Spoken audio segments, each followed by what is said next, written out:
From courtside of the virtual hardwood, it's the NLSC Podcast, a weekly show for basketball gamers and hardcore hoopheads. This is episode 566. I'm Andrew in our forum, Andrew NLSC on X. I'm joined as always by my co-host Derek, DP3 in the forum, and DP3G and DP384 on X. Derek, we're both still here. Neither of us have been unexpectedly traded to another podcast, so please, tip us off. Yeah, I heard about that surprising trade at midnight, actually, and was probably looking at updates centered around it till about 2 a.m, as I'm sure a lot of our listeners were doing, just constantly refreshing to see if they could get more news about what happened there. And Doncic for Anthony Davis came out of nowhere. There was no discussion on social media, no discussion in the media, etc. No rumors prior to it. And that's kind of unheard of in today's height of social media, right? In today's day and age where everybody's talking and it's very hard to have something not leak. We didn't even know that there were problems within the Dallas Mavericks organization between ownership and Luka Doncic. And apparently he also didn't realize that there were problems or that the problems were that big. Trading away a 25-year-old superstar who just recently led you to the NBA Finals for an often injured power forward who is in his early 30s, who, the clock is ticking. I don't think he gets healthier moving forward, Andrew. In fact, it's probably going to go the opposite way. Agreed. And just not getting that much in return overall, getting a 2029 first round pick and Max Christie. But Andrew, not only was I shocked about Luka Doncic being traded for Anthony Davis, I was equally shocked and disturbed by the fact that 2029 is only 4 years away. I saw that they were getting a 2029 first round pick, and I was like, man, that's way in the future. And then I thought about it again for a second, and I'm like, that's only 4 years away. Where the hell is the time gone? That is insane. But it'll be interesting. People are not looking at this through the right lens on the media side and oftentimes on the social media side as it relates to why the Lakers would pair Doncic and LeBron. It's not about pairing Doncic with LeBron, technically. It's about, this is LeBron's replacement. Yeah, right? The future. Like, this is the future.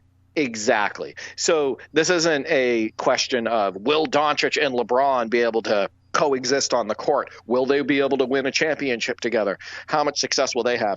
In my opinion, that is not what the Lakers front office is thinking. They're thinking, all right, LeBron probably only has a couple years left. Luka Doncic is only 25. LeBron exits, and we have our superstar for the future. And because we have our superstar for the future, and we're the Los Angeles Lakers, other capable players, including stars, are going to want to join our squad. Do I think that Doncic and LeBron are going to win a championship together? No. Do I think that they will coexist on the court in a way that is seamless? Absolutely not. I think my opinion on it is that Luka Doncic needs the ball, right? LeBron needs the ball. Both of them are not off-ball players, right? So just my opinion is one of them night in and night out is going to feel like they're taken out of the game, taken out of their normal role, and it's going to be pretty uncomfortable because who takes the back seat there? So do I think they'll be super successful together? No. Do I think they'll get some wins? Yes. But that was a move for the future for the Lakers, and it definitely makes sense. And you know what? On paper, when you look at this Dallas Mavericks squad that just made the finals recently with Luka, they still have some pieces to compete right now as long as they stay healthy.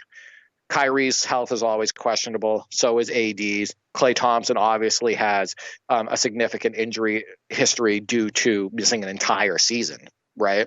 Due to his knee. Two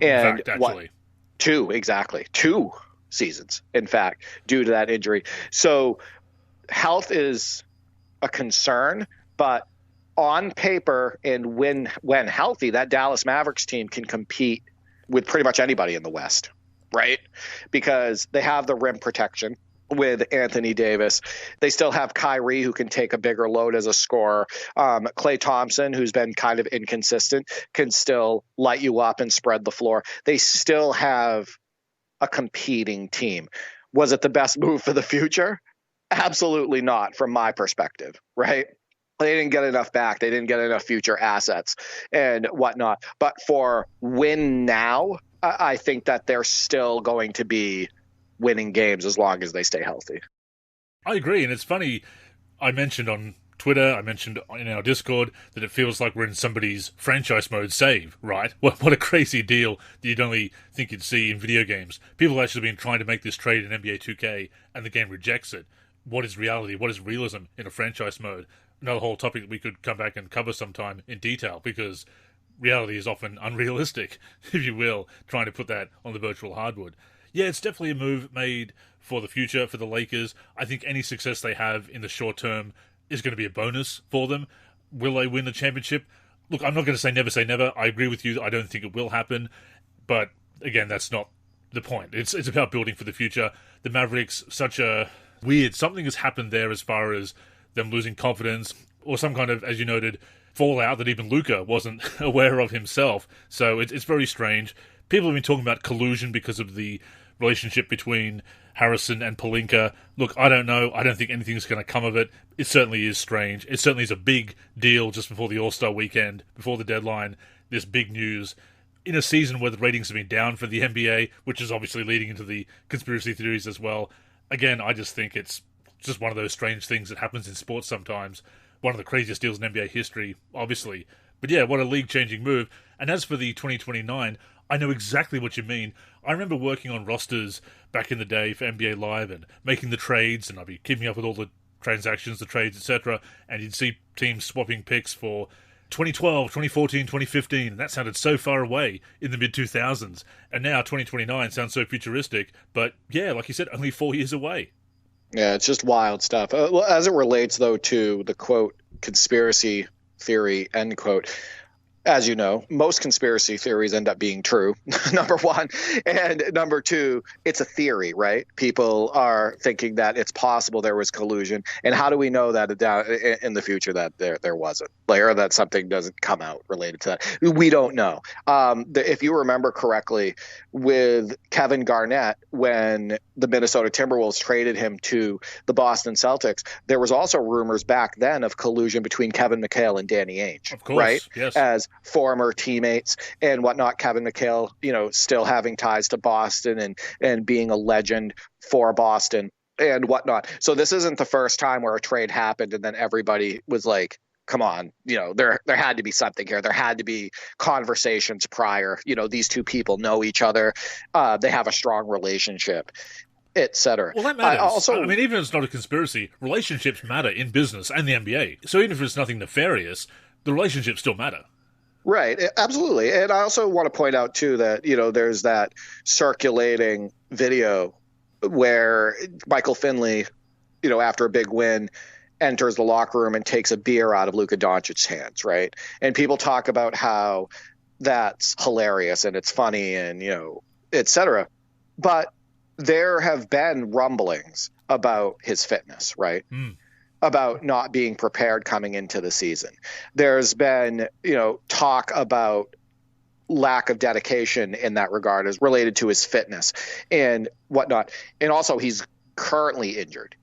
So there could be truth to the rumors about them stating, we don't think that Luka Doncic is going to win a title here. And that's the whole point, right? For a franchise is they want to create a contending team that they believe is actually going to bring a championship to that team. And it's possible that they didn't think he was going to be fit, that they didn't think that maybe they thought he was going to start going downhill as a result via, that lack of dedication to his fitness. So I don't know. I think that the NBA actually needed this trade. I know that sounds crazy. I think that the season has been mostly blah, right? I feel like we're actually talking more on social media about Bronny James than, the other stuff that's going on in the NBA. And that's sad That's really sad. So I think that this was maybe even a jolt that the NBA needed in order to get more eyes on it for the rest of the season, to get people talking more about it. So, yeah, I mean, it was shocking, but look, it got us talking. Sure. Right? So just interesting stuff all around. Yeah, can't deny that. Absolutely. And of course, people are going to talk about how the Mavericks didn't make him available to any other teams, how there was no discussions, no offers being fielded, whatever. Again, maybe it does come down to that relationship between Harrison and Pelinka, and that's just the trade they wanted. That's the play they wanted. They knew they could get Anthony Davis. So yeah, we'll see what happens moving forward. But yeah, you can definitely see the logic from both sides, crazy as it is. Apparently, Anthony Davis isn't upset at this point about going to Dallas. Initially, he was shocked about the trade, probably emotionally hurt due to the fact that the Lakers are actually having a good season this year, and he won a title with that team back in the bubble in 2020 and whatnot. But apparently, he has a good relationship with Harrison, right? With Nico Harrison, because of Nike, yeah, because of Nike, and he is okay with going to Dallas. So if he's happy there, maybe he'll also be healthy there and maybe he'll perform well there. And then if the Dallas Mavericks have incredible success with this group, then all of a sudden Nico looks kind of smart, right? Especially if they bring a title to Dallas, which, I mean, who knows if that will happen. But if they brought a title to Dallas with this group and Doncic doesn't get one with the Lakers or ends up moving on from the Lakers at some point and doing it with another team, then it doesn't look as bad, right? So we will see what happens. But honestly, with that group with Dallas, it's like a win now. It's a win now due to their stars' ages. It's a win this season or next season, more than likely, or a bust, because I don't think they're going to have a salary cap to play with that's going to get them another key player. They're more than likely going to have to work with what they have. So yeah, I was trying to think of a trade that happened that shocked me more over the last 10 or 15 years. And I can't think of one. Even LeBron's decision wasn't as shocking because he was having a show called The Decision, right? Yeah. Like, you knew that there was a likelihood that LeBron was going to leave Cleveland because there was a damn show called The Decision. So there was no rumblings or there was nothing. Yeah, there was a possibility. There was nothing. There was no there were no conversations happening about Doncic being traded from Dallas or AD being traded from the Lakers. And then all of a sudden, boom, it happens. So, yeah, incredible. Yeah, I can't think of one that is as shocking. Even something like Shaq being traded to the Heat back in 2004, we could see that coming with the split, the rift with Kobe, and the fact that the Lakers were clearly going to have to decide between the two of them. We knew that something was going to give there. Either Kobe was going to leave by a free agency, possibly to the Clippers, or Shaq was going to get traded. Shaq gets traded, not the biggest shock. So, yeah, it's hard to think of one that is as shocking, especially in the social media age where you've got Shams and, of course, Woj a few years ago breaking news before anybody with their sources. Yeah, definitely unprecedented. And I agree that history will decide here, whatever happens moving forward, whether the Mavericks continue to be contenders, whether it all blows up in the Lakers' face. It could certainly happen. You look at the Lakers making that trade of Gail Goodrich back in the day, getting that future number one pick from the Jazz. By that time they get that pick, it's the number one pick. They use that to select Magic Johnson. They've already traded for Kareem in the interim, and that sets up the Showtime dynasty. Yeah, these ripple effects go back years. Yeah, and another point on this too. The Lakers have a pretty big hole in their front court, right? I know there's this thing now, and I agree with it in a way, where it's, big men are not as valued. Rim protectors are not as valued due to the rules, due to so many threes going up, etc.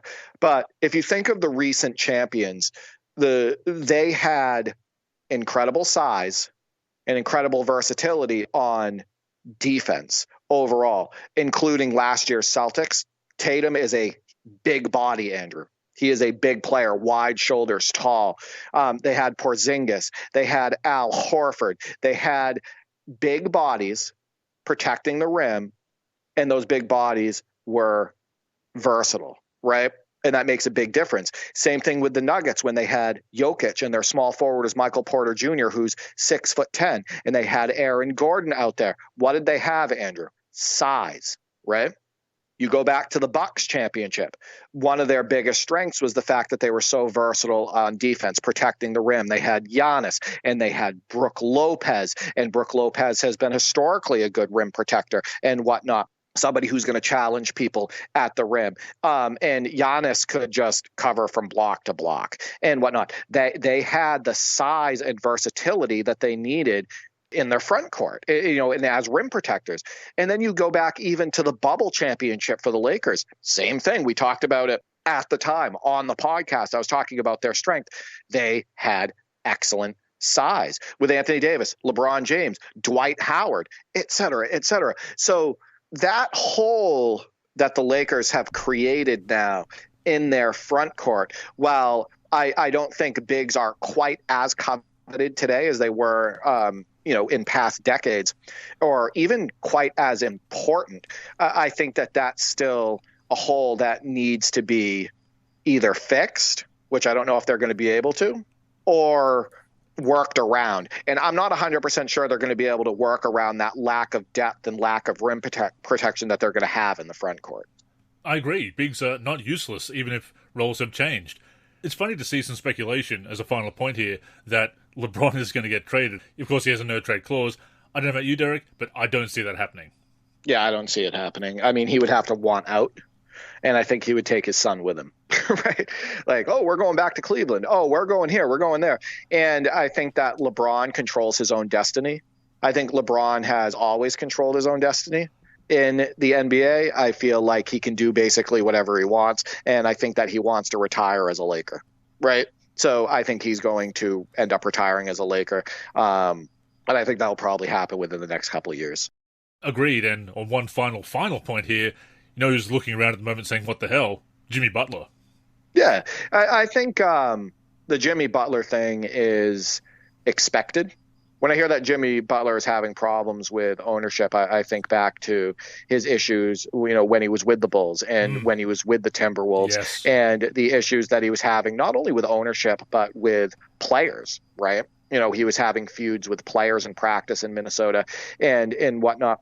And I think that when drama follows you, oftentimes you're the problem, right? Agreed. I think that Jimmy Butler overall, despite the whole general soreness stuff from back in the day, sitting out too often, not playing back-to-backs, I think despite that, I think that Jimmy Butler on the court is overall a pretty big competitor. At least when I watch him play, he definitely, goes all out, and, I respect that part of his game. And I think that he's not that easy to get along with. And I think that I'm siding, honestly, with Pat Riley on this. I think that Jimmy Butler is a drama queen a lot of times. I think that he expects things that he should not. I think that he has been catered to oftentimes throughout his career, despite his defiance and kind of piss poor attitude at times. And I think that while he has had some success in the NBA, I don't think that gives him a license to kind of be a cancer to a team. And again, for those Jimmy Butler fans out there, when he's on the court, I like him as a player. I like him as a competitor and whatnot. But yeah, I'm kind of siding with Pat Riley on this one. Agreed, and like you say, when the pattern repeats itself, when everywhere he goes there's problems, he's the common denominator. As the common saying goes, and I'll do the clean-up version, you meet a jerk in the morning, that's a jerk. You meet jerks all day, maybe you're the jerk. If you work for a company, and in one department they're like, we don't want this guy anymore, let's, is there anywhere we can send him? And he goes to another department, and then he's a problem there, right? And they're like, I can't stand this guy. He's not meshing with our team. He's creating problems. There's drama that we didn't have before. We need to get rid of him. And then he goes to another department, and it's the same thing. More than likely, he's the problem. Right. So that's the way I look at the Jimmy Butler situation. I think that Jimmy Butler has an attitude that gets under people's skin. And I think he probably makes demands that aren't realistic. And I wouldn't blame the Heat for trying to move on at this point. Before we go on, a reminder that the NLSC podcast comes out every week on the NLSC, nba-live.com, as well as our YouTube channel. We're also on Spotify, Apple Podcasts, and other podcast apps. If you're listening on any of those apps, we'd greatly appreciate a review. To keep up with the show and everything we're doing with basketball gaming in general, connect with us on social media. On Twitter and Facebook, we are the NLSC. We also have an Instagram, NLSC Basketball, and on YouTube, we're youtube.com/NBA Live Series Center. Once again, visit us at nba-live.com, where in addition to the podcast, you'll also find all of our original content, as well as our forum and modding community.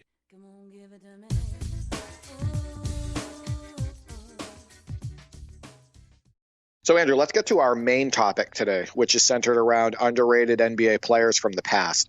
We will discuss incredible players who we believe are criminally underrated today, followed by a quick discussion as it relates to a fun session on NBA Live 2005 PC. So, Andrew, let's get right into it. I talked last week about certain players and teams from the 80s that I believe were not talked about enough and overall underrated due to the fact that they are overshadowed in conversations in a major way because of Magic's Lakers and Bird's Celtics. In turn, these players and teams do not get the documentaries. Their classic games are not shown as often, and the tributes are rare.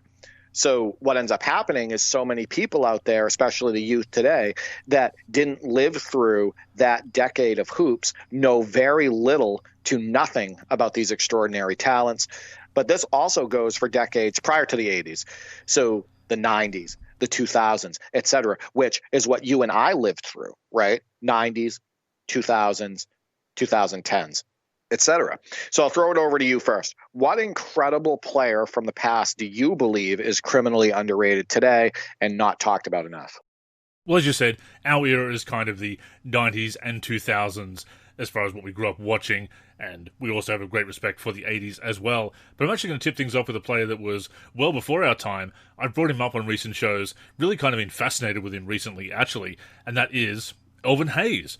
As I said before, 16 years in the NBA, only missed 9 games, playing 40 minutes a game for most of his career, averaging almost 30 points, 28.4 points per game in his rookie season to lead the league in scoring as a rookie, one of the few players to do that, 2-time rebounding champion, leading the league with 18.1 points per game 1 year, NBA champion, multi-time All-Star, just an Iron Man on the floor, very talented at both ends of the floor. Did have that reputation as kind of difficult to coach, clashing with coaches and other players, of course, but a fantastic player who just isn't talked about. And look, as we've said before, Derek, the past does get disrespected these days, but at the same time, all of the great players of the past, their names still get brought up. But Big E, Elvin Hayes, kind of gets glossed over.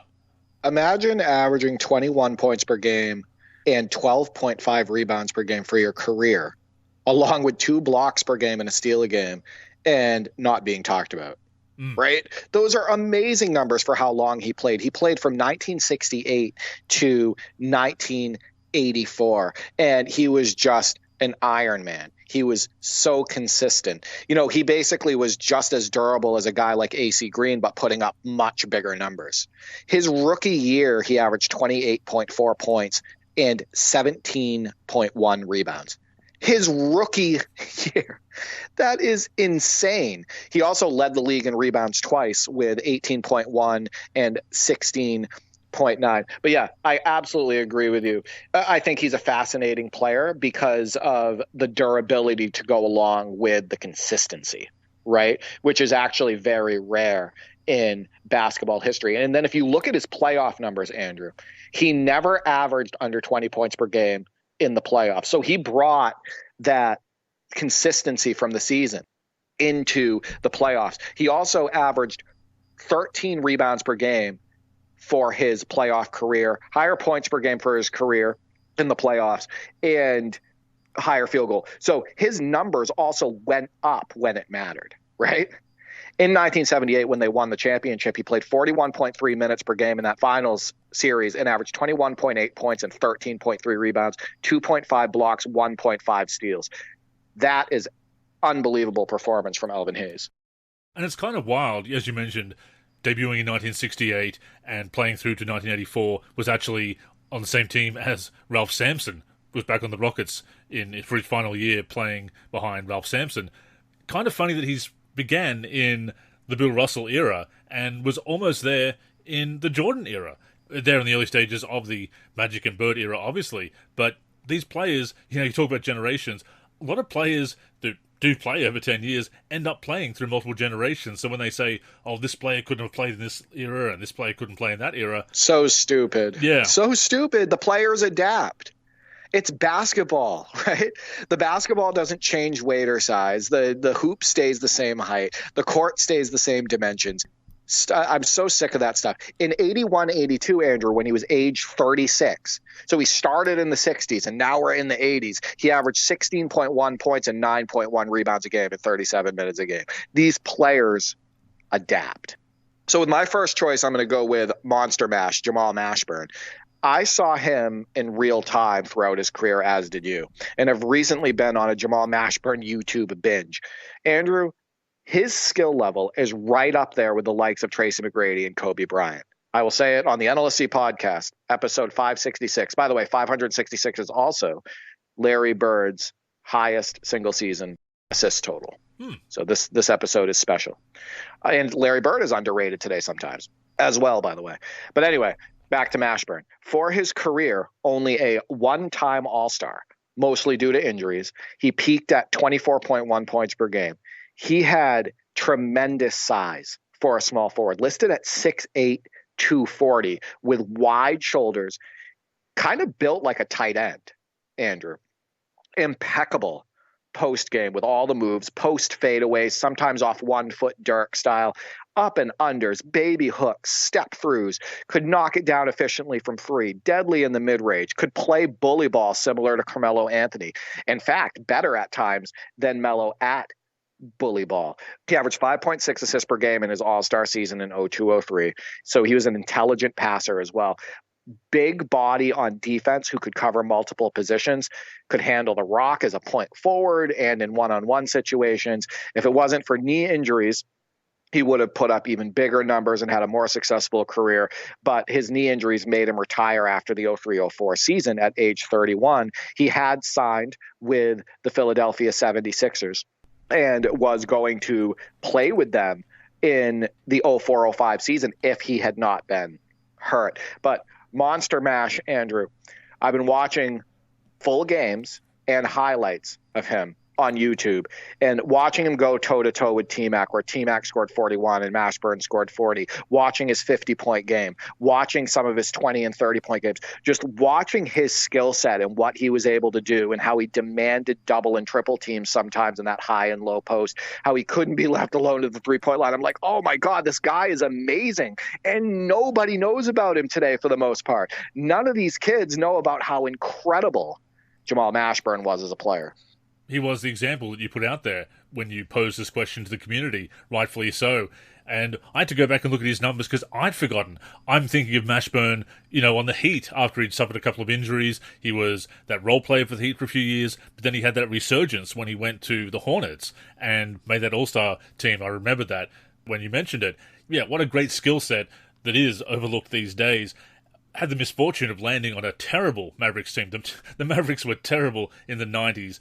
270 loss seasons from memory. They were on the bottom rung on the NBA Jam and NBA Jam tournament ladder for a reason, Derek. They were the worst team in the league and in video games for a while there. And you think of what the 3Js could have accomplished. Jim Jackson, his teammate, also overlooked. I have Jim Jackson as an honorable mention, actually, as an underrated talent. Jason Kidd, Jim Jackson, Jamal Mashburn. They weren't surrounded by much on that team, but that 94-95 Mavericks team is an incredibly fun video game team just because of those three, right? So huge fan of Mashburn, and I feel bad that his career got cut short due to injuries. Oh, for sure. And speaking of 90s talents, my next pick, and I did a starting five, Derek. I did a starting five plus honourable mentions. And I must also stress to our listeners that we did not compare notes before we started recording, so any overlap here is simply us being on the same wavelength. But with that being said, my next example, Kenny Anderson. You look at LeBron James, you look at Wembanyama, players that had so much hype coming into the NBA, and of course, media has changed. Even in the early 2000s, the internet coming along and being a bigger deal, you had more hype for LeBron internationally as well as within the United States. But Kenny Anderson was on the cover of magazines in high school, such a highly recruited talent. Got to the league, was playing behind Mookie Blaylock his rookie season, then got an opportunity to start, did have an injury in his second year, was an all-star in his third season, playing all 82 games, 18.8 points per game, 9.6 assists per game. People don't talk about Kenny Anderson as one of the great playmakers of the 90s and indeed league history, but he absolutely was a wizard with the basketball, could score as well. His career didn't quite go as planned because of injuries, and there were other controversies as well. But Kenny Anderson, what a talent. Yeah, Kenny Anderson in college for Georgia Tech was an excellent player. He played 2 years. And in his sophomore year, he averaged 25.9 points, 3 steals a game, 5.6 assists, and 5.7 rebounds. In his freshman year at Georgia Tech, he averaged 20.6 points, 8.1 assists, 2.3 steals, and 5.5 rebounds on 51.5% shooting.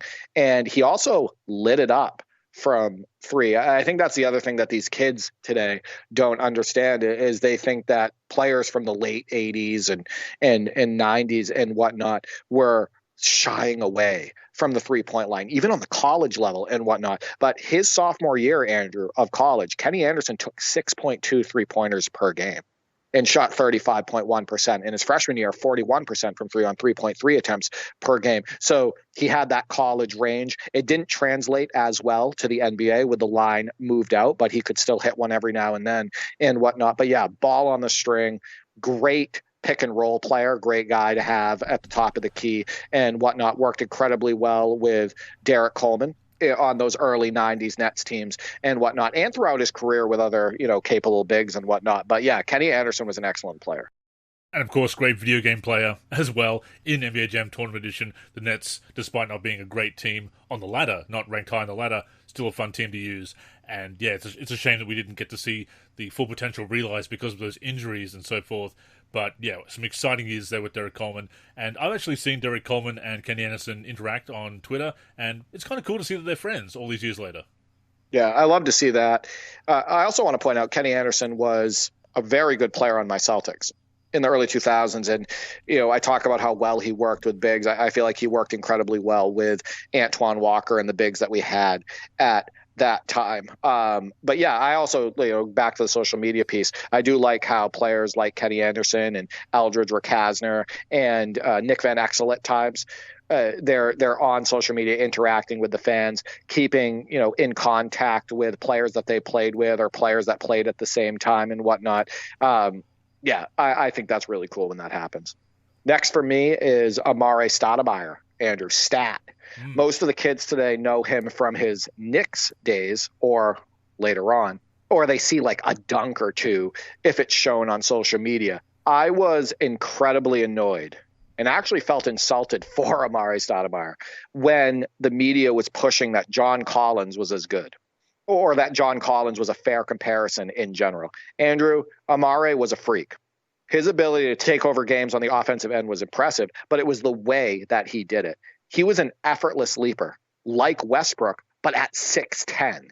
He is one of the best bigs I have seen in my lifetime around the rim and going downhill from the mid-range. He also could routinely smoke that mid-range shot, so you had to guard him out there, which opened up that driving game. He was a very good face-up player. I've seen bigs around the league look helpless trying to guard him. Some of the best bigs of his time just look absolutely helpless. And when younger, he was a capable and oftentimes underrated rim protector. Just a super talent, 6-time All-Star. Unfortunately, he gets to the Knicks, starts out great with them, and then boom, injuries. And his career went downhill from there. But Amare Stoudemire is one of the most impressive players I've ever seen. And I can't imagine how amazing he would be in today's NBA. Like his athleticism, the way he moved in general, his ability in the mid and around the rim. I just feel like his highlights would be shown on social media constantly, and the kids would love him. He would be one of the kids today's favorite players. Oh yeah, it came along before the explosion of YouTube, of social media. Of course, you can see his highlights on YouTube and social media, but not during those early years, obviously. And he was a favorite online. Even if you weren't a fan of the Suns, you still enjoyed his highlights. And of course, there was MVP buzz in the 2011 season before the trade for Melo, and Melo came to New York and kind of was there sharing the spotlight with Amare, but Amare was getting some MVP buzz that season because he was the Knicks' big signing, and the Knicks were doing quite well even before Melo arrived. And of course, he had that injury in 2006 with that knee injury, and there was concerns at the time that, oh, here's another player, it's going to be the next Grant Hill, the next Anthony Hardaway, etc. And he did only play a few games that year at the end of the regular season and then in the playoffs, but came back the next season, was just as good. So that was a really good outcome at a time when we were kind of concerned that he was going to be another what if. He came back with the same bounce. Right.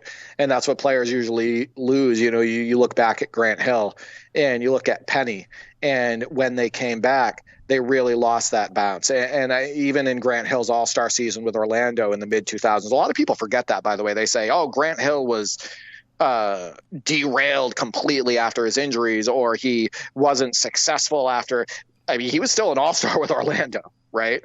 But you watch, he had lost his bounce, right? And he had lost some of that, bounce as it relates to his first step, that quickness. And Amare actually came back, at least from what I can see on video, he came back just as strong from that injury. So that was pretty impressive. And of course, then they became teammates. Yeah, and that's when Grant Hill developed that corner three-point shot. And he was actually very good for those Suns teams in the late 2000s. So next up, Derek, I'm going to say Dale Ellis. Now, we talk about people who could actually shoot back in the day, and would they be able to make three-pointers? Well, Dale Ellis, the one-time leader in three-pointers made in NBA history, I think would certainly thrive in today's game. He was taking 3, 4, 5 threes a game before it was fashionable to take that many or even more these days. He was also connecting on 47% of them in the 1989 season. This is before the line moved in, because people say, oh, in the 90s they moved the line in only for a couple of years, as you well know, Derek. But he actually shot better from further out. So he didn't actually benefit from the line moving in. He shot better when it was further out. Dale Ellis, tremendous scorer, over 25 points per game for 2 straight years there in the late 80s. Did take a smaller role in the 90s, but can you imagine Dale Ellis playing in today's league? 6'7" shooting guard, Andrew. 6'7". That is a tremendous size, no matter what era.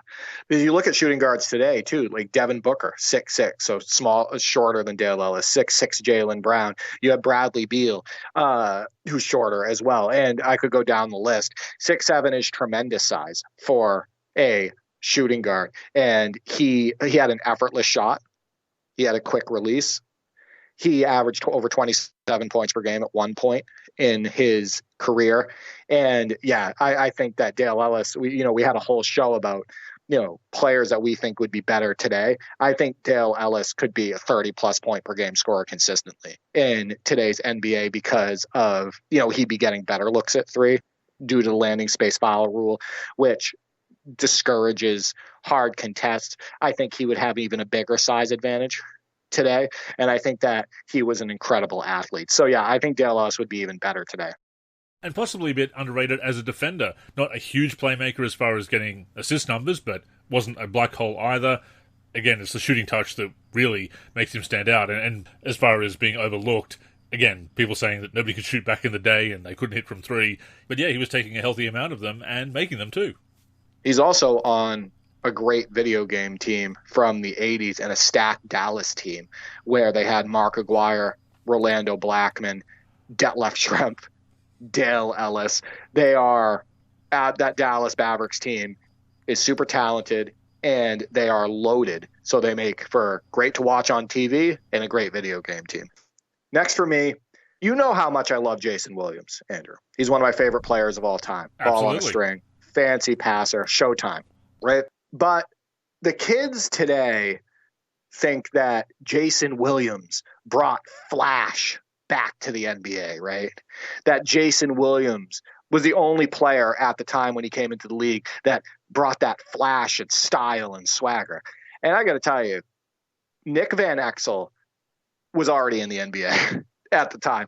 And Nick Van Exel had more swagger on the court and more cockiness on the court than Jason Williams did when he played, whether it was Jason Williams in his Kings days or his Grizzlies days. Nick Van Exel was, once again, showtime for the Lakers, just in a different way from, what Magic Johnson produced in the 1980s.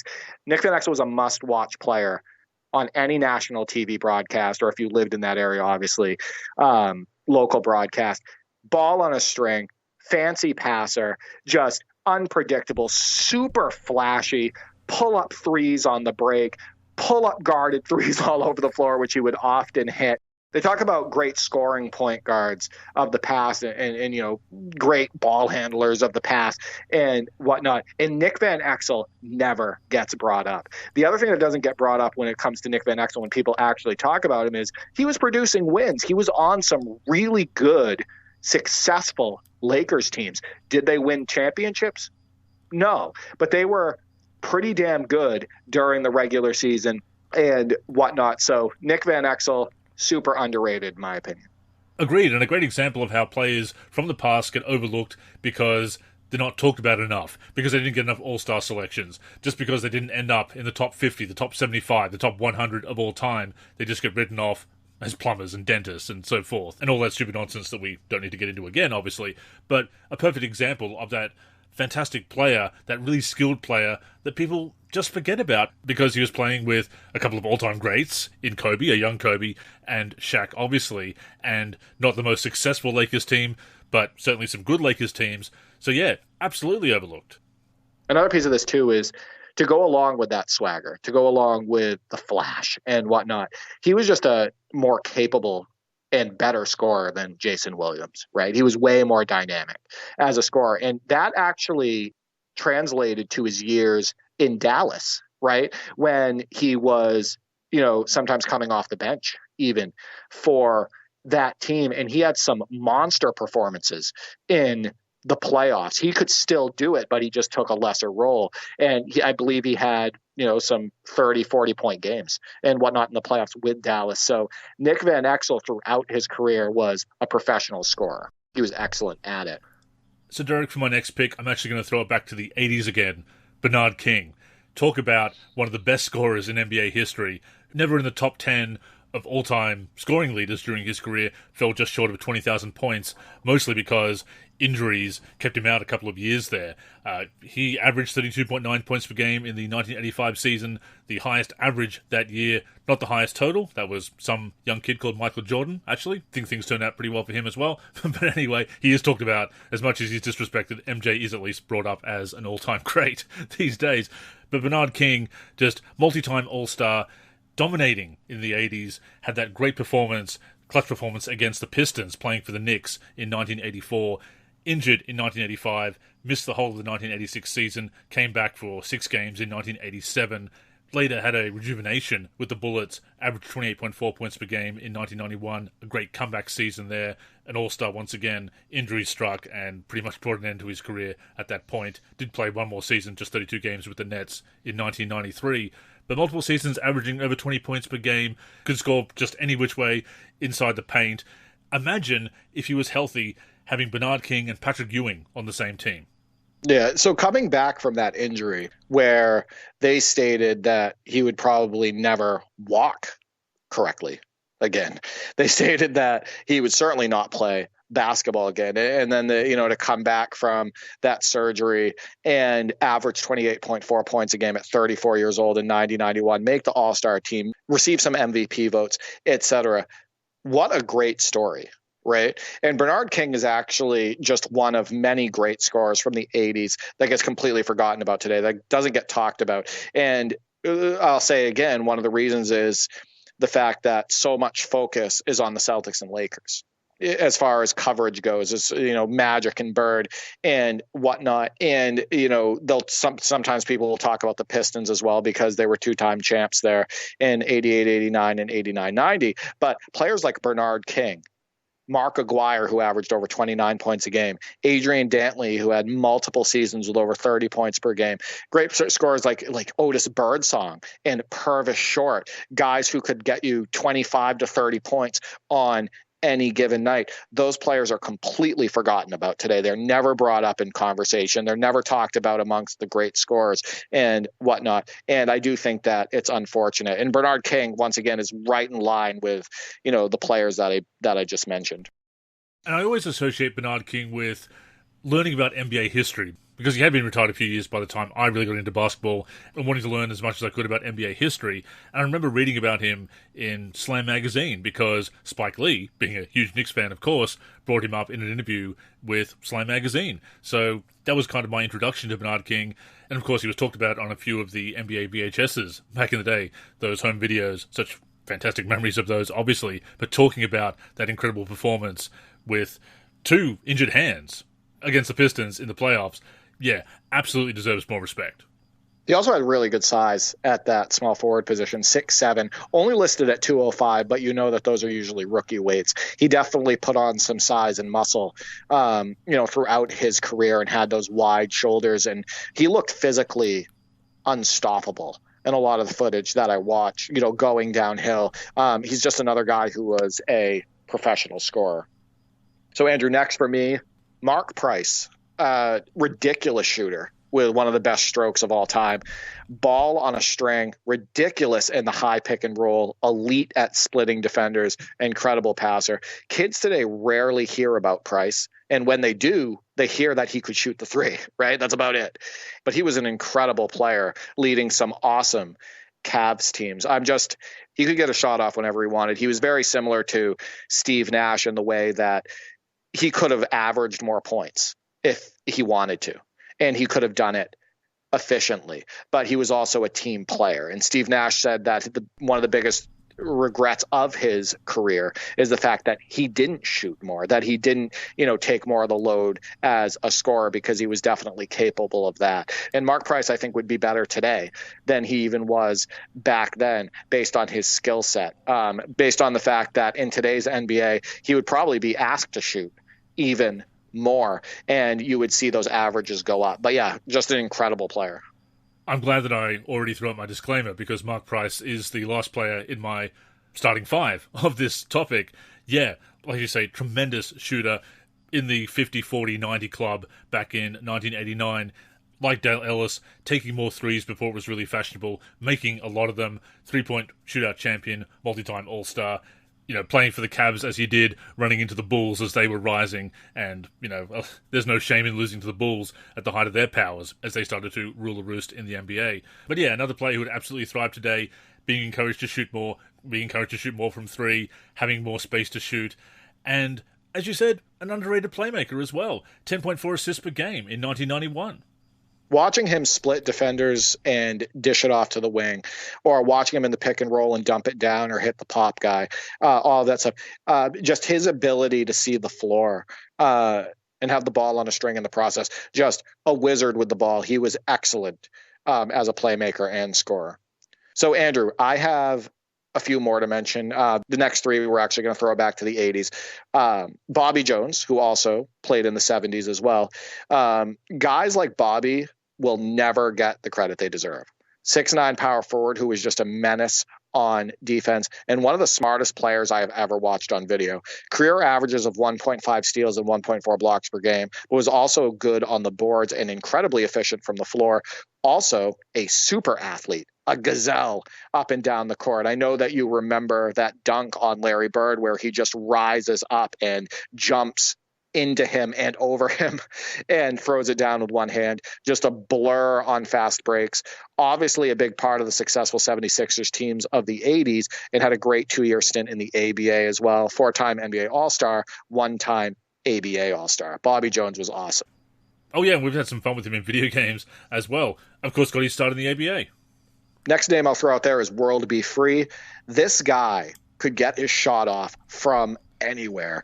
They talk about players from the recent past like Lou Williams being professional scorers, but World Be Free took that title to a completely different level. He hit some of the toughest shots I have ever seen on a regular basis.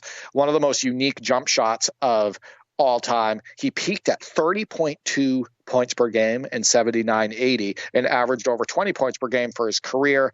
6'2" combo guard who was a 1-time All-Star. I think that World Be Free is another player that I first learned about through Slam Magazine, because they would talk about players who were underrated and players who had kind of fallen out of the public consciousness. So that was really cool about Slam Magazine back in the day.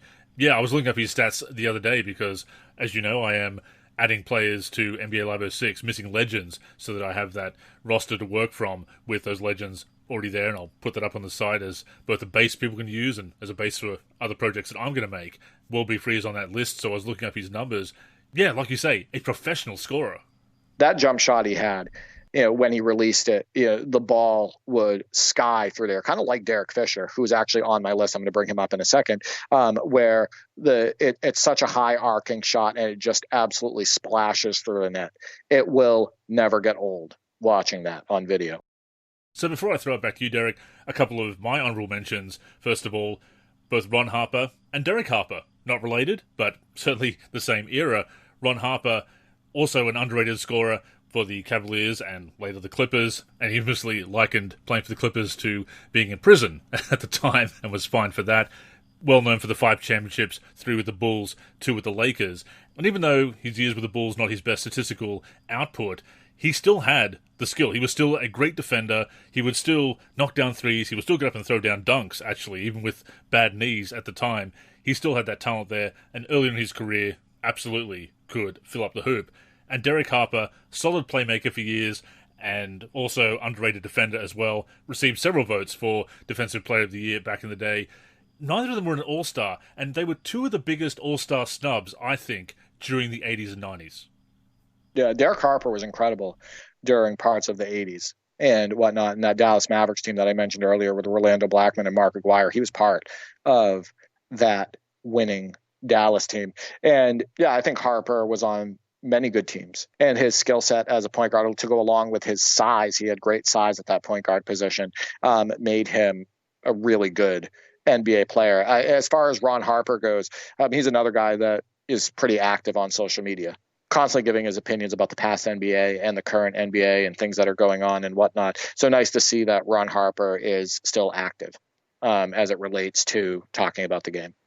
So my next name, Andrew, is Terry Cummings. Terry Cummings, 6'9", power forward, only a 2-time All-Star, 5 seasons with over 20 points per game, strong, athletic, could put the ball on the floor, devastating in the mid-range and the post with that high release. He could really move. He was ripped throughout his career, was on some excellent Bucks teams in the 80s, and before being hampered with an injury that made him play only 8 games in 92-93, he was putting up big numbers next to David Robinson with the Spurs. In fact, in the playoffs one year when he was with the Spurs, David Robinson was not available to play, and Cummings was putting up monster numbers. I believe he was averaging like 20 to 25 and like 10 to 12 rebounds per game. And that was in the early 90s. Just an awesome player, great skill set, great athlete. I think Terry Cummings is criminally underrated and not talked about enough today.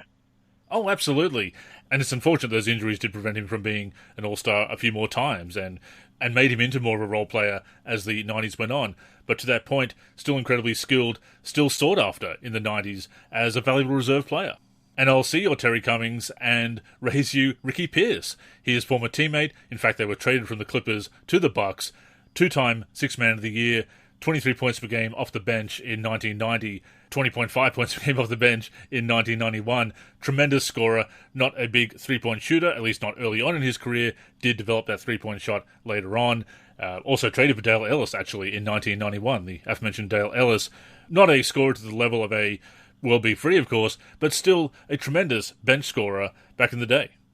Ricky Pierce is just another great scorer, like I stated from the past, that just doesn't get talked about today and doesn't get brought up in conversations. You hear actually more about players like Vinnie Johnson, and there's nothing wrong with the microwave, right? Because he could light it up as well. But you hear about players more like Vinnie Johnson, who came off the bench and, for those championship Pistons teams. But because Ricky Pierce didn't win a championship, right? Because Ricky Pierce wasn't in the NBA Finals and whatnot and part of some historic series, you don't hear about him. But he was an excellent scorer.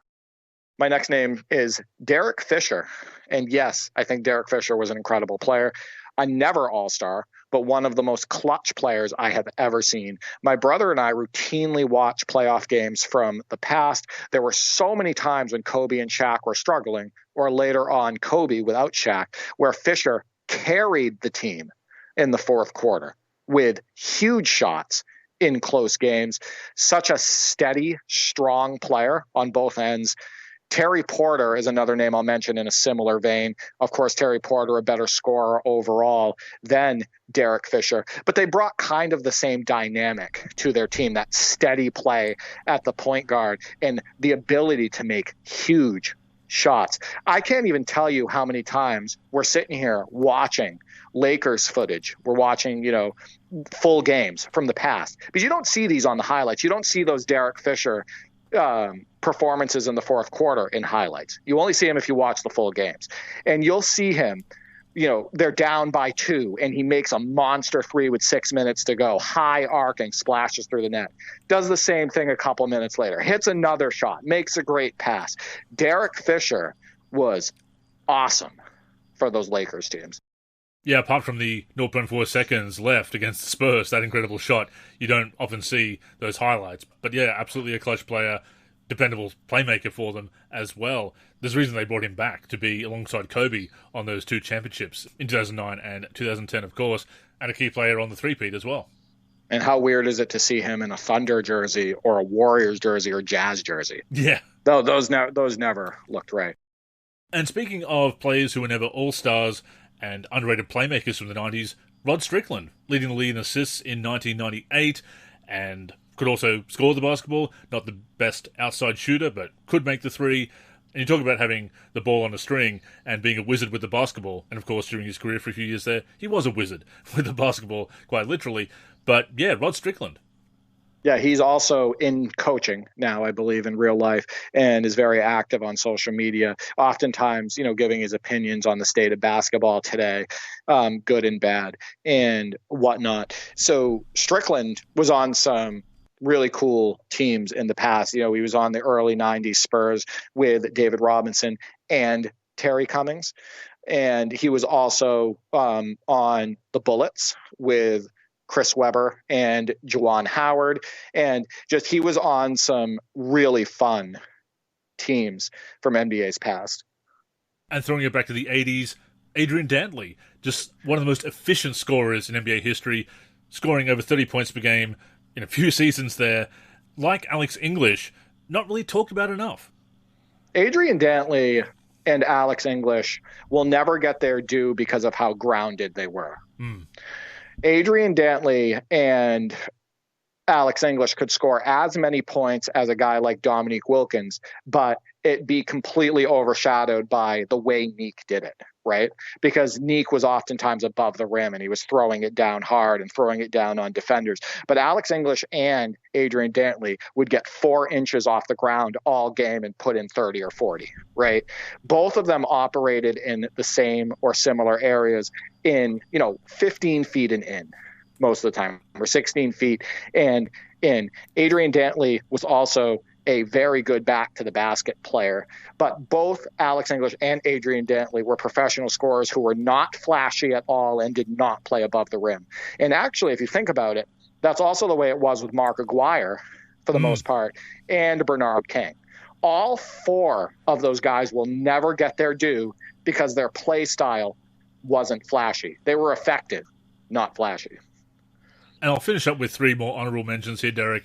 Vin Baker, 20 and 10 player before substance abuse and injuries unfortunately derailed his career. By the time he got to your Celtics, he was not the player that he'd been with the Bucks or even the Supersonics, but still a great big man back in the day. Keith Van Horn, of course, again, talking about big men having skills similar to guards, being able to shoot from the outside. Keith Van Horn, again, injuries did not help there. Career obviously overshadowed by Tim Duncan and a couple other players from that 97 draft class, but a fine player in his own right.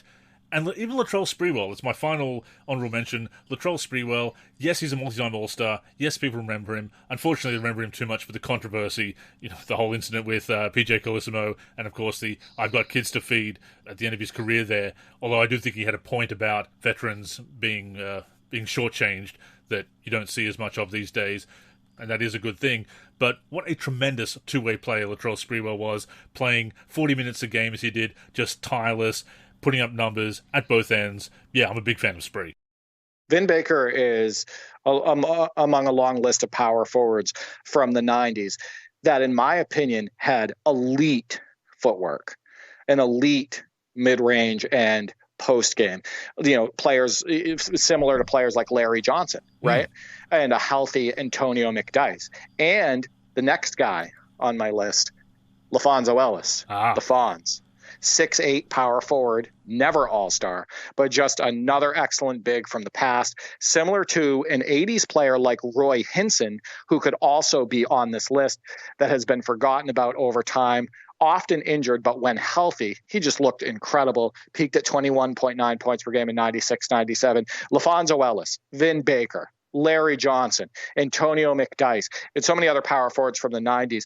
Just love going back and watching them with that footwork, with the ability to operate in the face-up game and in the post and do some incredible things around the rim. LaFonso Ellis also has some amazing blocks on his resume that you see kind of played out if you go back and watch top 10s from the time. But yeah, Roy Hinson, a guy from the 80s that could just absolutely get up. Very similar, in my opinion, in the spaces that he operated to LaFonso Ellis, and Roy Hinson was an awesome player. So, Andrew, I do have some honorable mentions as well, and then we'll get to the community responses. Gail Goodrich, Dave Cowens, James Worthy. James Worthy obviously often overshadowed by Magic Johnson and Kareem and whatnot on those Lakers teams. And Dave Cowens often overshadowed by the Celtics' 60s success, right? Dave Cowens won a couple titles as a key piece to actually the heart and soul of those Celtics teams. But because it was only a couple titles in the 70s compared to the just countless titles that the Celtics won in the 60s, they just kind of don't bring up Dave Cowens ever. And he was just an awesome player. Bob McAdoo, just professional scorer at that power forward center position. Larry Nance, jumped through the roof, head at the rim, could do a lot of different things on the court. Awesome in that high and low post. Reggie Theus, Mark Aguirre, who I mentioned earlier, Jim Jackson, Joe Dumars, Super John Williamson, and Otis Birdsong, who I also mentioned. But yeah, there's plenty of other names that don't get talked about today, and you'll hear many of those names which were brought up by the community. Yeah, glancing ahead to the community responses, some fantastic names being mentioned, and love to see it. And it's great to see that, although they aren't talked about as much, that they aren't completely forgotten. And this is why it's so great to dive into NBA history. Again, when I got into basketball, Derek, I wanted to learn as much as I could about the history of the game, and that is something that is, as was said before, sadly missing these days. But I'm glad to see so many people bringing up these names. Very heartened to see those responses. And also, as our listeners will hear as we get into those community responses, just because a player is an all-time great doesn't mean that they aren't underappreciated these days and not talked about enough. So I'm going to get into these community responses. Just to let our audience know, yes, this show is a little bit longer than our traditional episodes of the NLSC podcast. However, we love this topic, so I hope you appreciate that fact. Like, we want to talk about it. We love NBA history. We love talking about basketball. Stasho Bro at Nate Stasho states, Tim Hardaway Sr., he was the best dribbler of the 90s and top 5 point guard of the 90s, was the best dribbler of all time until the rules changed in 2000 to allow the Iverson carry. He said a lot of controversial things and had a bad end to his career. That's debatable as far as being the best ball handler of the 90s or of all time at that point, because I can think of other people like Isaiah Thomas, right? Nick Van Exel had the ball on a string and could do a lot of different things with the ball. But Tim Hardaway is definitely in contention for the best crossover of all time. He also had great hesitation moves in and out, all of that stuff, kept the ball low, was also just an absolute professional scorer himself at times. And part of the Run TMC Warriors, obviously a big piece of that incredibly successful 60-win Miami Heat team in 96-97, paired with Zoe, etc. So yeah, Tim Hardaway Sr., obviously his post-career remarks and the stuff that he said, hurt the positivity around him, but he was an incredible player. And he has grown since then and has been embraced and obviously is in the Hall of Fame now, deservedly so for his career. The UTEP two-step, iconic move back in the day. And one of my favorite YouTube videos, because I love obscure highlights, Derek, whether it's players playing with teams where they are familiar faces in strange places or whatever, is one of Tim Hardaway's rare NBA dunks. I would bet that Tim Hardaway, I'd have to look this up. I don't know if there's a stat out there for it, that he didn't dunk more than 5 times in his NBA career, because that was not his game. No. Roger Ward, the other Live 01 legend, states Anton Jameson, Allen Houston, Sam Cassell, and Michael Finley. Yeah, the one that stands out for me there is actually Sam Cassell. So obviously a major contributor off the bench for the 93, 94, 94, 95 Rocket championship teams. But he obviously could have done more for those squads in the form of numbers, but Kenny Smith was still, doing his thing and making big threes in the playoffs and just being Kenny Smith. He was just a solid point guard. But Sam Cassell was just an awesome player for some incredibly competitive Bucks teams who could have gotten screwed over by the refs possibly in 2000, 2001 in that series. I've watched it a couple times and I'm questioning that. That team definitely could have made it to the finals and played against the Lakers. But he was also incredible for a super competitive Minnesota Timberwolves team with Kevin Garnett in Kevin Garnett's MVP 03-04 season. And if it wasn't for injuries, that team could have made it all the way as well. So Sam Cassell's skill set, he's one of the best mid-range shooters I have ever seen at that point guard position. He was so steady. He made the right plays. He could post up very in a similar vein to Gary Payton. You could put him in the high and low post on a guy roughly his size, and he could fade and make moves and whatnot. Sam Cassell, super point guard, in my opinion, and definitely underrated today. Allen Houston, he mentions, who has probably the most beautiful jump shot in basketball history. And yeah, great choices by Roger. Agreed, and I enjoy Sam Cassell's story going from an important role player on those Rockets teams to eventually an all-star in his own right. Now, that was really cool to see. Gilbert Grape at Sheepsman states Mark Price, Stacey Augmon, Bobby Jones, Mitch Richmond, Chris Mullin, Fat Lever, Marcus Johnson, Dale Ellis, and Michael Redd. So I'm just going to touch on a few here. We already talked about Mark Price. Stacey Augmon, plastic man, long arms, had super moves at the rim, great athlete, never really had a reliable outside shot, but he was super versatile on defense, much to the likes of Derek McKee. Derek McKee, I think, is another underrated player from the past. Long arms, active on defense, guard multiple positions, etc. But Augmon was just a better athlete overall. He also mentions Fat Lever, and Fat Lever is one of the most all-around point guards in basketball history with his rebounds and assist numbers. If you watch footage of Fat Lever, he was just another steady player, could kind of maneuver and get where he wanted on the court, had that mid-range shot, was good at finishing at the rim, but he was an outstanding passer and rebounder and was a pickpocket, as they would say in NBA 2K, very good at steals. And he also mentions Mitch Richmond and Chris Mullin. I think they get brought up more today than the average past player, especially being on that Run TMC team like Tim Hardaway. But and because Chris Mullin was part of the Dream Team, you actually see more posts about him than any of these guys and whatnot, because the Dream Team is still widely considered the greatest basketball team to ever hit the hardwood. But yeah, some great choices by Gilbert's Grape. Yeah, Mitch Richmond, along with Glenn Rice, a staple of the scoring leaders in the late 90s there. So, yeah, I definitely remember watching both of them and enjoying. Glenn Rice is another player I guess we should mention as well, and an honorable mention here.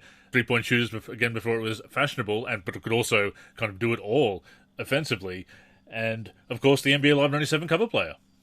Rock at Jeff Cortina states Glenn Robinson, Cedric Ceballos, Thunder Dan Marley, Eddie Jones, and Nick Anderson. And unfortunately for Dan Marley, he's been dragged by the media because of Jordan's 1993 finals performance. And that is super unfortunate because nobody was staying in front of Jordan at that time. And actually, nobody in today's NBA would be staying in front of him either, right? So Dan Marley, who was just a knockdown shooter, incredible three-point shooter, all-star, versatile defender, was an excellent defender actually overall, gets dragged whenever he is brought up. He's not mentioned for the things that he did well for those Suns teams and Heat teams and whatnot. So I think that's a great mention by Rock. He also mentions two versatile small forwards, Cedric Ceballos and Glenn Robinson. Glenn Robinson obviously was excellent for those Bucks teams in the early 2000s, including the series I just mentioned versus the 76ers. I think that Glenn Robinson was a key part to that successful Bucks team. And another guy that could kind of stretch the floor, operate in the mid-range, was just a solid player, more methodical in the way that he moved and operated, kind of in a similar vein to like a Paul Pierce as far as how he kind of moved about the court, but definitely a awesome small forward. And look, as much as I enjoyed, I'm just going to say it, Ceballos could totally shoot through that blindfold in 1992 in the dunk contest. You cannot time that. Cedric Ceballos, I can't believe you got away with that. Did not deserve the fame when it happened as it relates to that dunk. But yeah, you're kind of getting dragged for it today because every time that blindfolded dunk gets shown from the dunk contest, people kind of crap on it. It's like, There's no way that he timed. Gameface Inc. states Sleepy Floyd, another great point guard from the 80s, another steady point guard. Can't go wrong with that choice. T. Gentry at Bucky T. He mentions Larry Johnson and Jamal Mashburn, who I've already discussed. And Stephon Marbury, and I definitely agree with that pick, Andrew, because Stephon Marbury's NBA career kind of got cut short due to his attitude, right? And I think a lot of coaches didn't think that Stephon Marbury was a winning point guard, or that he was willing to adapt to the NBA game and to the team that he was on and to what he needed to do. But as far as a talent goes, as far as what Stephon Marbury could do between the lines, he was super dynamic, and he could play above the rim, and he could get his shot off whenever he wanted, and he was great going downhill. And at times, especially playing with KG and some of those Suns teams and whatnot, he could definitely dish the rock and look dynamic doing that as well. So I like that Stephon Marbury choice. I think that at times it felt like the NBA almost wasn't for him, but he was a super skilled player. Became a legend in China, obviously, and that was after his NBA career did wrap up. His attitude was definitely a problem. As you said, the divorce from the Knicks, the ugly divorce from the Knicks, and of course the Knicks being a very dysfunctional franchise at that time, I'm not going to lay all the blame at his feet, but he certainly didn't endear himself to the team or fans at the time. Did kind of cut off his nose despite his face there, and it did cut his career short, I think. Did have that run with your Celtics, of course. The reunion with KG, although KG did miss the playoffs that year. Yeah, a shame that happened. I think like Allen Iverson, I rank Allen Iverson as the superior player, both class of 1996, obviously, but we said it before in a previous show that come 2010, the league was kind of done with Iverson. I don't think Iverson was necessarily done, but the league was definitely done with him. It had moved on. He was past his prime and perhaps not productive enough, or certainly had burned his bridges, as the case may be. The league was kind of done. He was done too, I guess. But yeah, Marbury's kind of in the same boat there. Marbury is in the same discussion as the aforementioned Jimmy Butler in the way that problems followed him, right? And at some point, you got to wonder if it was a Marbury thing and not a franchise thing. MF Don at Don Mega _C shows a picture of Kevin Johnson dunking on Akeem Olajuwon. So obviously we're familiar with that famous dunk where KJ skies and throws it down on the Dream. But Kevin Johnson is another player who was kind of overshadowed by a superstar. He was overshadowed by Charles Barkley on that 92-93 Suns team that made the NBA Finals and, of course, ended up losing to MJ and the Bulls. But Kevin Johnson was an excellent player before Barkley even was in a Phoenix Sun uniform. And he was just a super athlete at that point guard position and was an incredible player overall.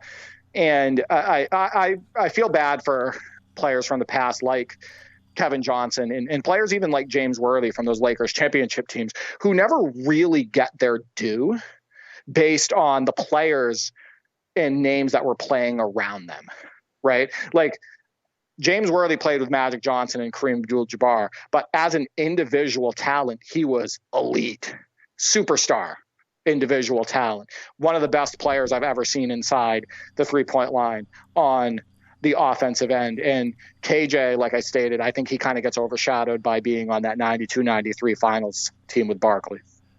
Oh, definitely. And in addition to the dunk over Hakeem, there's also the dunk on Hot Rod Williams, the one where he's just hanging on the rim and being caught by Hot Rod there.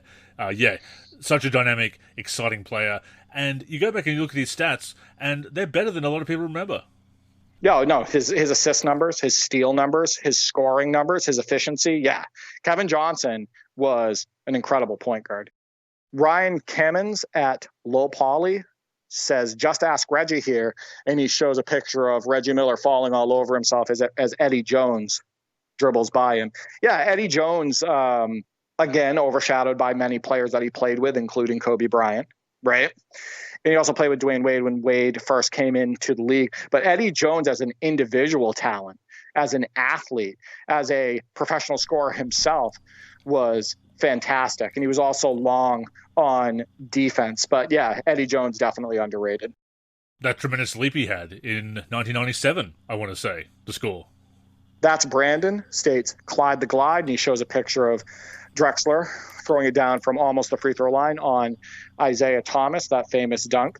And yeah, I think that Drexler is more dragged today because people try to say that Jordan's era was weak and that Clyde Drexler was not that good, being Jordan's number one competition at the shooting guard position, even though there were plenty of other excellent shooting guards in the NBA, like we mentioned Mitch Richmond earlier, right? There were plenty of other shooting guards in the NBA at the time that could give anybody fits. But Drexler, unfortunately, from what I can see on social media, is more dragged today than he is celebrated. And he was just a tremendous talent. And he's definitely one of the best shooting guards of all time. Debated oftentimes if he's a top 5 shooting guard of all time. I would definitely consider him for those spots. And yeah, I definitely agree with that choice. He led those Blazers teams to some big wins, getting them to the NBA Finals, beating the Lakers. And yes, the Lakers were a little bit older at the time, but they were still a really good team. Magic still in his prime. James Worthy still in his prime.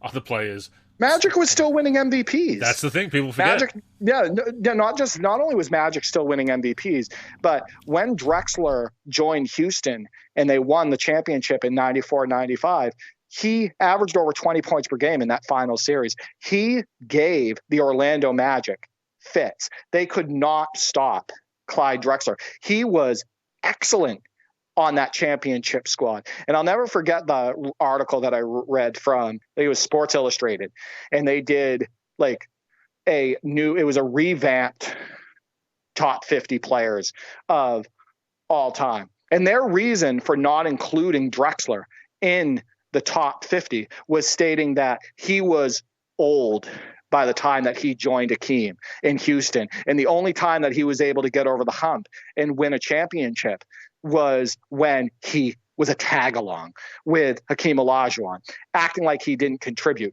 Meanwhile, they put Pierce in the top 50 and praised Paul Pierce for his championship in 2008 when he was roughly the exact same age as Drexler. When Drexler won in 94-95, and his production numbers-wise was actually less than what Clyde Drexler's was in Houston next to Hakeem. And what happened in 07-08, Andrew? Pierce never got over the hump until he got Kevin Garnett and Ray Allen. Exactly. Right? So that's called politics. That's called BS. That's a double standard. It's a double standard. It's not factoring in true context. And you can hear me being upset about this, right? Because that stuff gets published and millions of people see it and they buy it. They're like, why would SI lie? Yeah. Right? These people study the game. Drexler must have been over the hill. Drexler must have sucked. But if you actually sit down and physically watch the 1995 NBA Finals and you see how Drexler performed as a 20-plus point a game scorer, his contributions and rebounds and assists, his efficiency, how they couldn't guard him, how Nick Anderson and Dennis Scott were just helpless against him, that's what really happened, right? So I just absolutely hate that stuff. Jason Levin states, I'll go deep cut first, Willie Wise. Then he states the late Gus Williams for sure. And then he says for the 80s, Terry Porter and Derek Smith. So we already brought up Terry Porter, but Derek Smith had an incredible game in the 80s, I want to say, versus the Chicago Bulls. in Michael Jordan. And I believe it was Michael Jordan who said after the game that Derek Smith could do everything he could, but he didn't get the media attention, right? Like he's not going to get the media attention. So that's some pretty high praise from Michael Jordan, right? And if you actually go back and watch Derek Smith, he had incredible size for his position. And he was just another player who had his career cut short due to injury, but he could flat out fill it up in the scoring column. And he also mentions Willie Wise. And I thought this was funny because my brothers and I have a note card stat comparison thing. And basically what this is we choose players' single season best stats, and we put them on a note card, and all three of us have a stack of note cards, and we compare the stats. It's a three-way comparison, and whoever wins the most categories moves on to the next. We've been doing this thing for years, for decades and whatnot. And Willie Wise put up some incredible numbers, and he makes it far in this comparison as a result, because we include ABA and NBA. He only played 2 seasons in the NBA, and he played 7 seasons in the ABA. But listen to some of these numbers. He averaged 23.2 points per game at his peak. He had 1.6 steals at his peak, 3.7 assists, but 11.6 rebounds. He shot over 50% from the floor and almost 80% from the line. But he has some awesome stats, and he actually can make it far in our comparison. He was a 6'5", small forward, power forward. But yeah, Willie Wise, a name that nobody knows really too much about, but how we learned about Willie Wise was his stats. And I love those deep cuts, obviously, because once again, it reminds me of learning about NBA history, and of course ABA history here as well, that it is fun to dive into history and find out about these players. And yeah, I love hearing these stories. Yeah, and he was a 1971 ABA champ and a 3-time All-Star as well. We have a few more responses here on Twitter. Darvin Ham's Pockets, cool name, states Anton Jameson, Antoine Walker, and Lamar Odom. 3 versatile power forwards. Obviously, Antoine Walker, I watched even more than Jameson and Odom because I never missed a Celtics game while Antoine Walker was in green. But all 3 of those guys could put the ball on the floor. All of those 3 of those guys could score the ball. All of them were active on the boards. And Antoine Walker and Lamar Odom specifically could really dish the rock. In fact, Lamar Odom and Antoine Walker would often play point forward. So definitely agree there. Cato states Danny Granger, Lamar Odom, and Victor Oladipo. So another shout out for the 6'10" versatile Lamar Odom. Danny Granger, another guy who had his career cut short due to injuries, but people forget that, the Pacers were going to build around him before Paul George. That's right. Right? Danny Granger was an excellent scorer and was a good player on some good Pacers teams. And Victor Oladipo, another Pacer who just, again, career cut short and impacted heavily due to injuries. He was an excellent player as well. And Jameson, Walker, and Odom, very memorable players for me. Yeah, absolutely enjoy their game. AA at whatever BS99 says Mitch Richmond, Jeff Malone, World Be Free, Austin Carr, Abdul Rauf, Sleepy Floyd, Fat Lever, and Archie Clark. Nice shout out there for Abdul Rauf. Jeff Malone, a professional scorer in his own right, super awkward looking shot, but could get it off from anywhere and whatnot, mostly operated within the mid-range and the post and around the hoop. But good choices there. And had that famous game winner from the corner, of course. What a shot. Falling out of bounds. High arcing. Yeah, incredible shot. ZCB44 on Discord states arguably the best two-way player in league history and shows a basketball card of Sidney Moncrief, pest on defense, ridiculous versatile defender, could light it up in the scoring column as well, overshadowed by so many good guards from the past. But yeah, Sidney Moncrief, super underrated. Careless XCI states, if we were talking about all-time greats, my go-to answer is always Moses Malone. I mean, look at his resume, champion, 3-time MVP, almost 30K points, a gazillion rebounds. In fact, he's the all-time leader in offensive rebounds by an absurd margin, and somehow he's still largely forgotten by both casuals and experts alike. It's crazy. Then he says for non-all-time greats, I would say Andrei Kirilenko. This guy led the league in blocks at 6'9", 220 in the midst of arguably the most physical and defensive era ever. Good passer, too. High B-ball IQ in general. Love the shout out for Moses Malone. Moses Malone gets lost in the conversations of great big men because what do people bring up usually of the past? They bring up Kareem, Hakeem Olajuwon, Patrick Ewing gets brought up a lot more than Moses Malone, Shaq, etc. But nobody's really talking about Moses. And not only was he an NBA champion in 1983 with the 76ers, but he also led the Houston Rockets to the NBA Finals against the Celtics as well. And I think that Moses is never going to be appreciated the way that he should be because, once again, his game didn't have that flash, right? Overall in his career, the Moses that people remember is a more grounded player. But he was such a great rebounder.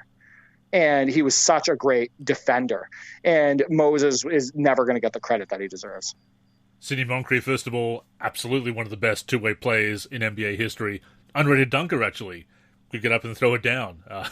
Check out some highlights on YouTube. I love that the picks have been a mix of really good players that are overlooked and perennial all-stars that are overlooked, a few really good role players as well, but also all-time greats because, yes, all-time greats absolutely can be underrated and overlooked. Moses Malone is a great example of that. Of course, I mentioned Elvin Hayes at the top of the segment. Elvin Hayes, Moses Malone, teammates in Houston towards the end of Elvin Hayes' career, both overlooked there. Yeah, Moses Malone, one of the all-time greats that definitely needs more respect. And Moses had almost 1,500 rebounds in a single season, almost 200 blocks, et cetera. He was putting up the numbers. He averaged over 30 points per game as well. So it's not a numbers thing with guys like Moses. It's more of he's not being brought up. Like his highlights are not being shown. He's not a name that's being constantly put out there on social media or in the media in general. So in turn, nobody talks about him. And jumping over to Facebook for a few more responses now. Stephen says, John Paxson, love him as a player, don't really care for him as a GM, Stephen, after some of the moves he made in his later career. Demetrius says, Mitch Richmond, Brad Doherty, and Mark Price, Ronnie Cycli.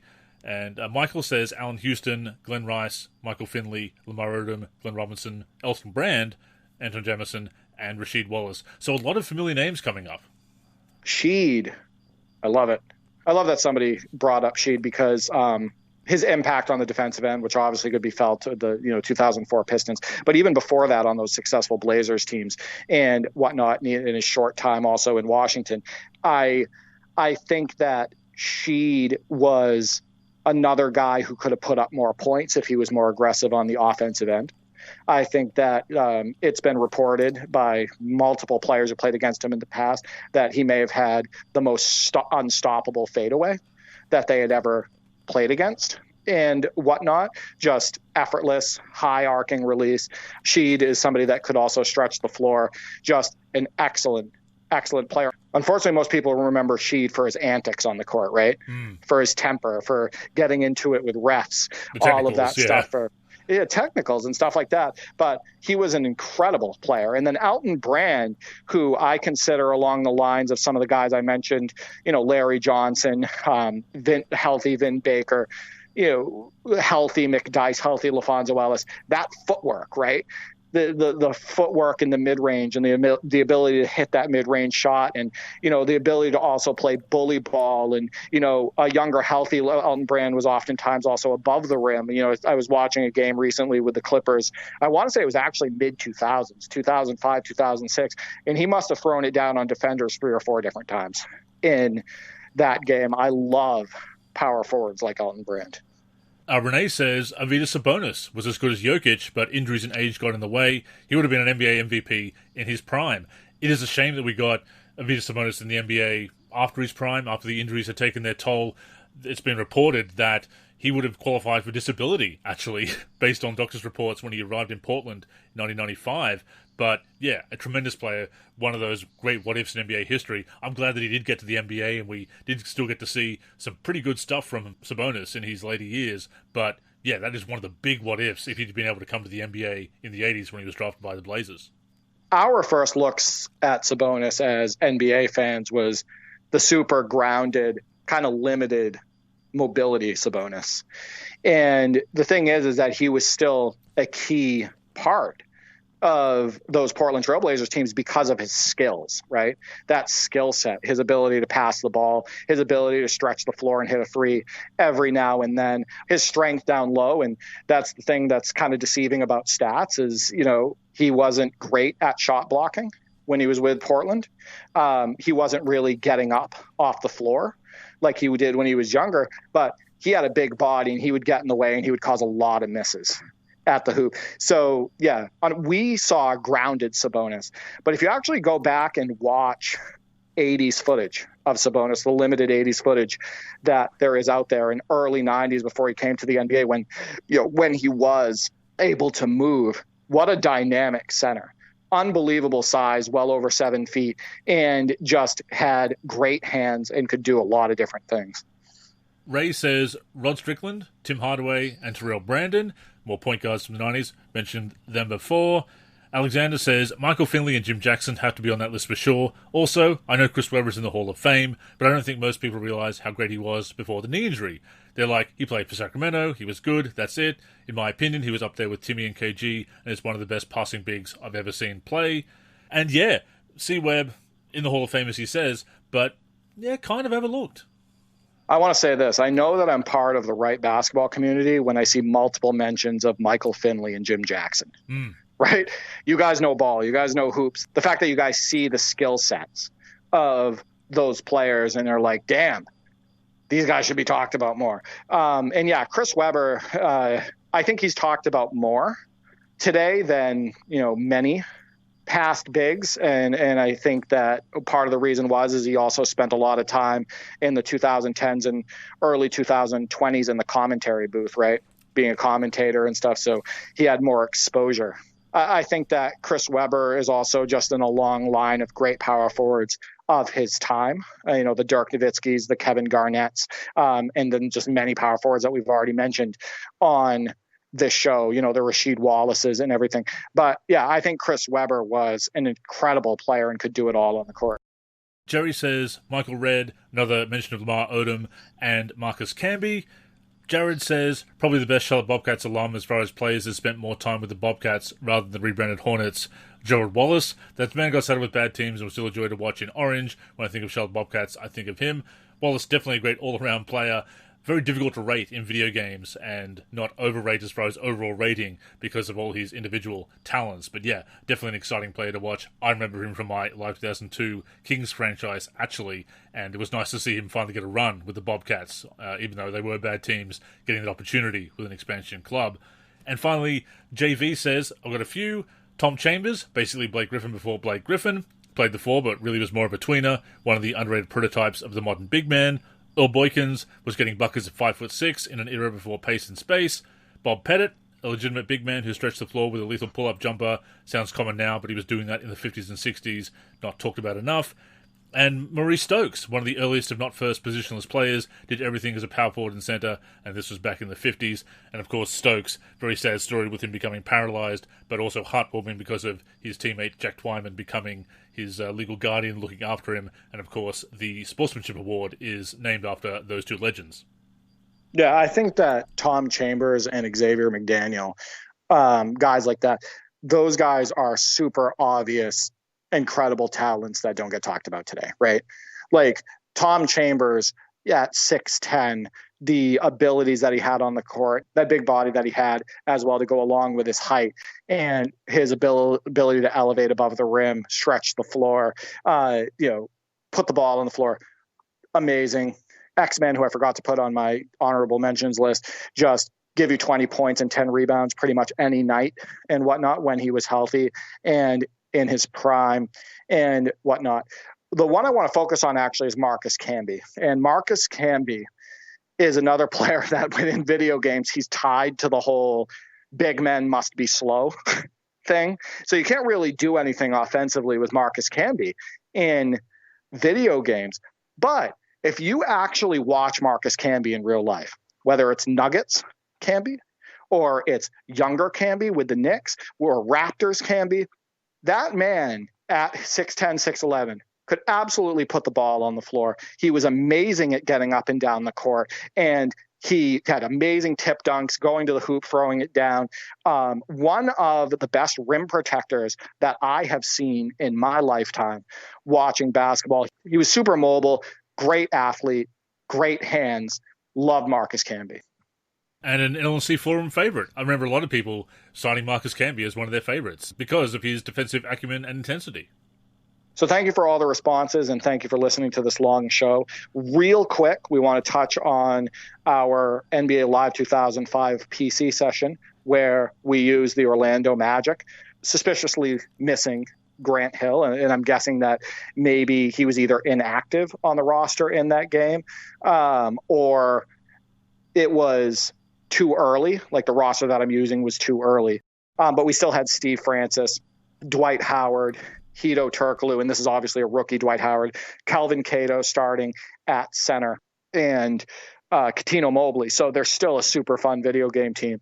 And we played against Allen Iverson's 76ers, who were also suspiciously missing Kyle Korver and Andre Iguodala. And I don't think they went to their bench much. I'd have to look at NBA Live 2005 PC to see if they're sitting there on the bench or if one of them's inactive or whatnot. But they did not hit the floor. But they have obviously Allen Iverson, Samuel Dallenberg, and Aaron McKee, who absolutely killed us. I think he scored 19 points. But Andrew, I'm playing NBA Live 2005 PC with you. We're using that Magic team. And I messaged you at halftime and I said, Andrew, I think I might like NBA Live 2005 better than Live 06. The game just feels loose. And I think that the Live 01 legends will appreciate this conversation because they've been really into NBA Live 2005. The game feels super loose. It feels like it has less canned animations than Live 06. And while the fast break logic is obviously better on Live 06, where the players will continue running their lanes instead of stopping to catch the ball every time, that is an inconvenience, right, with Live 2005. But the gameplay overall just feels so loose and so fun. And I'm not always trying to do a freestyle superstar thing. I know they can be turned off, but, you know, it feels weird turning it off. But in Live 06, I'm always trying to do freestyle superstars. But just the way Live 2005 flows, the control, just the way the action feels, I might like it better than Live 06. Yeah, and I see why. And I've seen that opinion expressed elsewhere before. I believe there was a response to one of our Facebook posts saying that they prefer 2005 over 06, even PC. I mean, preferring it over the 360 version, I understand both ways. Although I do think that is more solid than people remember. Yes, the PC and PS2 version is better, and 2005 better than that as well. It's a close race for me. I probably do still prefer 06 because of the AI enhancements, the players running to the rim on the break, the not stopping, catching in stride and being able to finish that way a little bit more natural there. And I do like Freestyle Superstars and some of the enhancements they made to Dynasty Mode. So the overall package, I think I do still enjoy 06 better. But I can't fault anybody for enjoying 2005 more. In fact, I'm not going to fault anybody for their favourite game, obviously. We all have our own opinions here. I may look at you sideways if you say that Live 07 is your favourite, but still entitled to that opinion, obviously. But yeah, it is a very close race for me, 2005 and 06.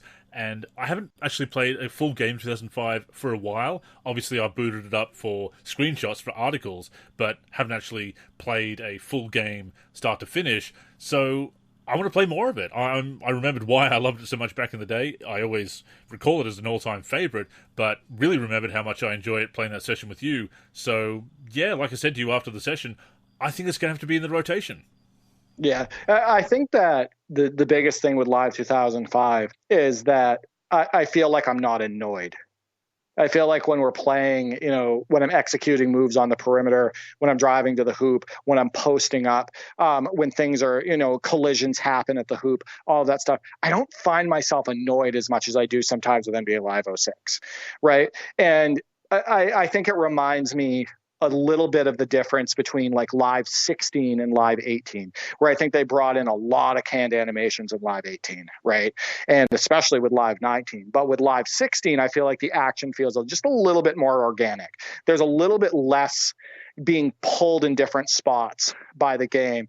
There's a little bit less of that canned feel. So when I pick up the sticks, of course, there's going to be gameplay issues like we just mentioned. But at the same time, I feel like overall the action flows and I'm more in control. And I think maybe that's why Roger and Nate, the Live 01 legends, are sticking with it like they are, is because I feel like they feel the gameplay is dynamic and that they have control. And I can tell, watching their sessions against each other, that they're just having an absolute blast with Live 2005.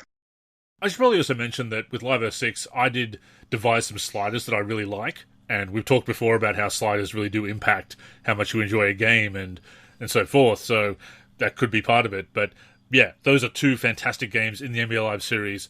The second peak of the series, in my opinion. 2004, still pretty good. We've talked about 2004's issues before. 2003, making that important addition of right stick dribbling and right stick control and being a little bit too arcade, for my liking anyway. But that was still a pretty good run from 2003 to 06. And 2004, 2005, 06, I do think was that second golden age for NBA Live. A strong comeback after a couple of rough years when they went to a new programming language with Live 2001.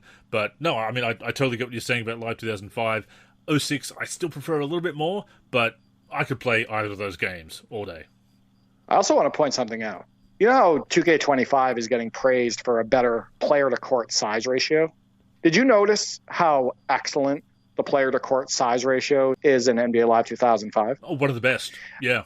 It's one of the best, and I think that that's an improvement, actually, over NBA Live 2004. Agreed. It looks like they made that a priority to make sure that there was more space on the floor, because sometimes when you're playing NBA Live 2004, it can feel a little congested and whatnot. But you play NBA Live 2005 PC, and it's very similar to what we're getting right now with NBA 2K25, where the players, there's more room to operate like in real life, and players aren't constantly getting stuck together. I think that was definitely improvement with Live 2005 over Live 2004.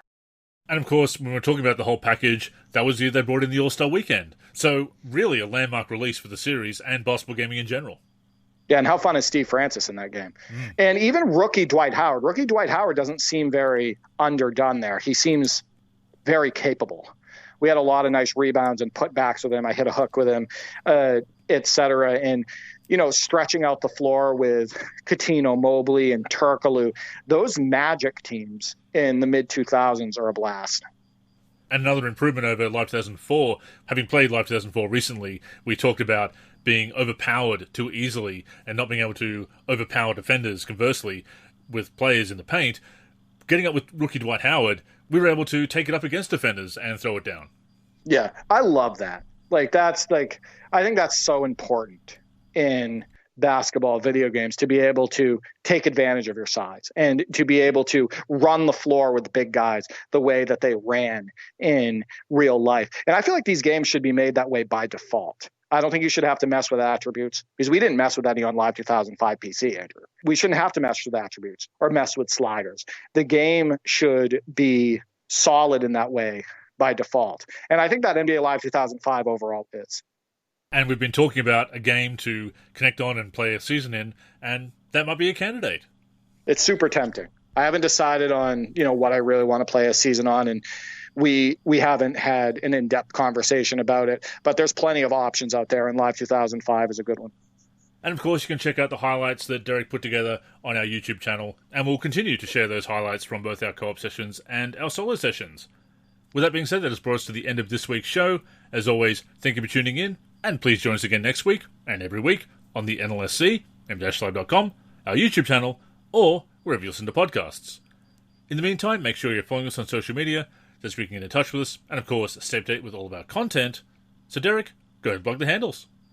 Yeah, you can reach me on X, formerly known as Twitter, at D43G and at D4384. I'm also on the NLSC, D43, and on YouTube, D43. As for me, I'm Andrew in the forum, and Andrew NLSC on X and Blue Sky. The NLSC is on X, Facebook, and Blue Sky at the NLSC. We're also NLSC Basketball on Instagram and Threads. We're on YouTube at NBA Live Series Center. And of course, keep it locked to the NLSC itself, m-live.com, for everything we do for basketball video games. So, thank you once again for tuning in, and until next time, I'm Andrew. And I'm Derek. Go get buckets, everyone.